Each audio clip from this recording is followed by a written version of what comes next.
City planners at the Department of Metropolitan Development are updating the Marion County Land Use Plan, which sets policy for the future growth and development of the county.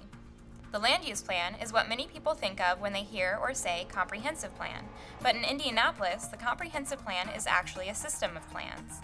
The Land Use Plan, shown here as an orange gear, is just one component and is the final piece of the Plan 2020 initiative. Every plan in the system is guided by the Bicentennial Agenda, which is shown as a light blue gear. You can think of the Bicentennial Agenda as the master gear. It provides the guiding principles for all of our long-range plans. Right now, there are actually 3 missing gears in our comprehensive plan system: the Land Use Plan, Indy Moves, our transportation integration plan, which recently had a public engagement phase, and Thrive Indy, the new name for the Resiliency Master Plan. The Land Use Plan is a policy document that provides a long-term vision for the growth and development of the city. By law, it's consulted anytime a property owner petitions for a zoning change. So, when a property owner asks for a variance or for their property to be rezoned, the Land Use Plan is one of the things that city staff and officials use to determine whether that change is appropriate. A few years ago, we brought together an incredibly large group of stakeholders in a collective impact initiative called Plan 2020. As part of that initiative, we've been taking a ground-up look at some of our core plans to ensure that we are well positioned for the future. This update is part of that effort. Ultimately, the Land Use Plan acts as a bridge between the Plan 2020 Bicentennial Agenda and zoning.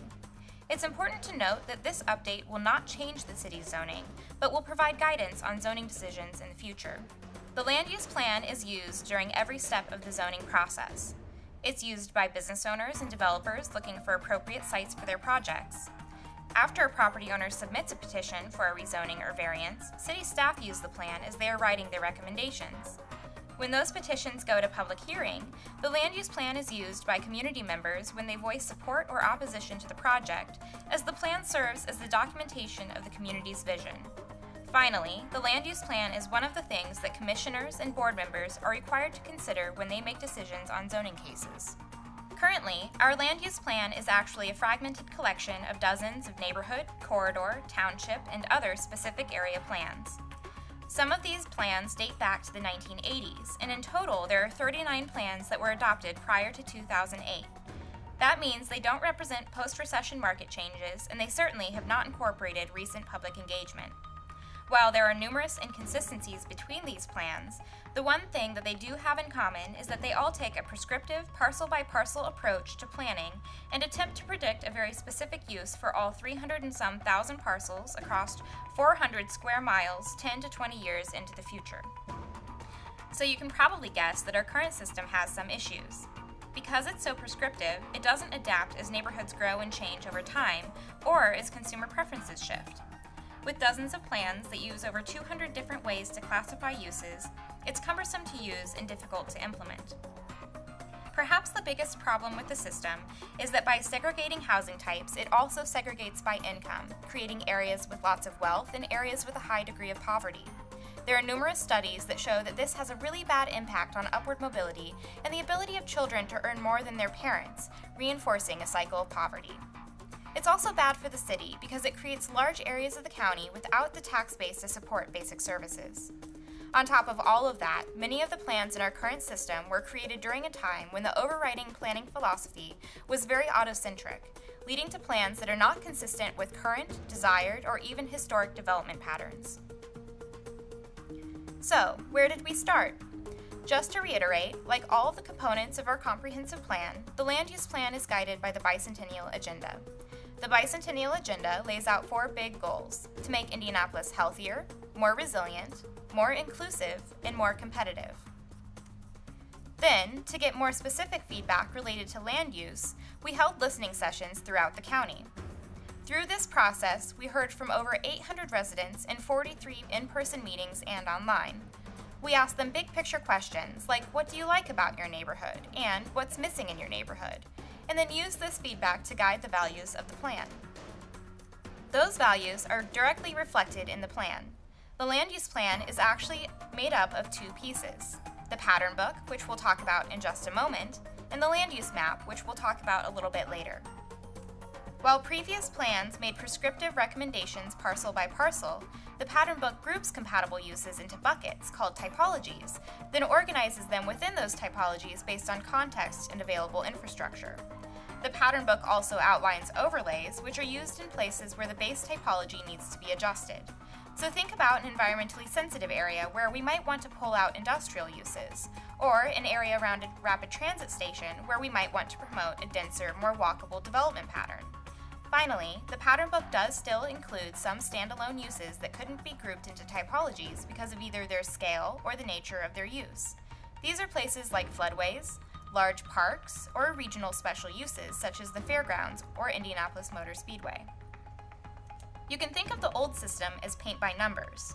The pattern book groups uses but lays out specific conditions for every use that's recommended within a given typology.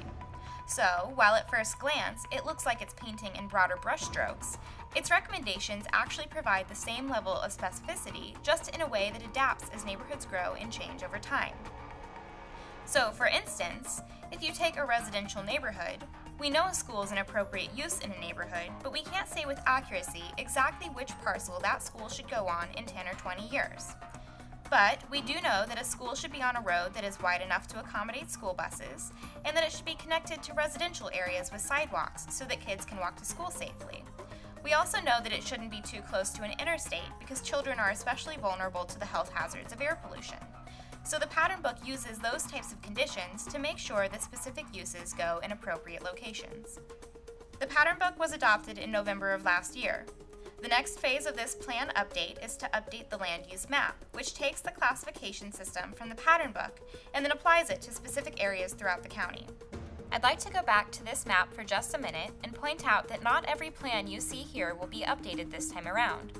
The geographies that you see in yellow or orange are plans that were created by DMD after 2008. They reflect post-recession market changes and fairly recent public engagement. We don't want to throw out all of the work and engagement that went into them, so we'll be keeping them in the system until the next update. Everything you see in beige or blue will be updated. It's easier to have a conversation around an existing draft rather than starting with a blank slate, so those plans have been translated into the new classification system laid out in the pattern book, and that will serve as our first working draft of the new land use map. Throughout this process, there will be several opportunities for the public to provide input. Through our online mapping tool at plan2020.com/landuse, residents can view the draft map and provide comments. We will also archive each version of the map there so that users can track changes throughout the process. We know that not everyone has access to a computer or may prefer to talk to us in person, so we're also holding remote offices throughout the county. These are shown on the map with blue squares, and there's a full list on the project website at plan2020.com/landuse. At these remote offices, which we're holding at places like coffee shops and libraries, anyone can come in without an appointment and talk to a planner one-on-one, ask questions, look at the draft maps, and provide input. We're holding these in both daytime and evening hours to accommodate as many people's schedules as possible. Finally, we're holding 13 public meetings throughout the county at locations chosen based on geographic and population distribution, shown on the map in yellow circles. The same information will be covered at each meeting, so you can attend whichever one is most convenient for you. These meetings will be held throughout the end of May. Once the public meetings have concluded, the working draft map will be reviewed at stakeholder committee meetings. At this point, we'll look at it by township, since that's how the map will be adopted. The role of the stakeholder committee will be to review all of the changes made in response to public input. This is our first ever opt-in stakeholder committee for a city plan, which we'll talk about in just a moment. But first I want to talk about the citizen advisory committees. These are required by state statute, and there's one per township. Each committee has 7 members appointed by township boards, the Metropolitan Development Commission, City County Council, and the mayor. They are required to provide an advisory report to MDC prior to adoption. I mentioned that this is an opt-in stakeholder committee. Anyone can join. The work we'll be doing is a little more technical than what we'll be doing at public meetings, so we've asked that folks go through a little bit of training before they join. We held the in-person People's Planning Academy last fall, but it's still available online at plan2020.com/landuse for people who'd like to join. The graduates, called planning ambassadors, will serve in a non-voting role, but they'll be part of every conversation. After the stakeholder committees have had a chance to review the land use map, we'll hold a final citywide public engagement event. This will provide residents with an opportunity to review the final draft of the land use plan before it goes to public hearing for adoption. We are planning this final event for the end of the year. You can find a full list of all of these engagement opportunities, as well as a link to the online map and a link to the pattern book at plan2020.com/landuse. This plan represents a brand new way for us to do planning that will help us to be better positioned for the future, and we need your help to make sure we're making the right recommendations for your neighborhood.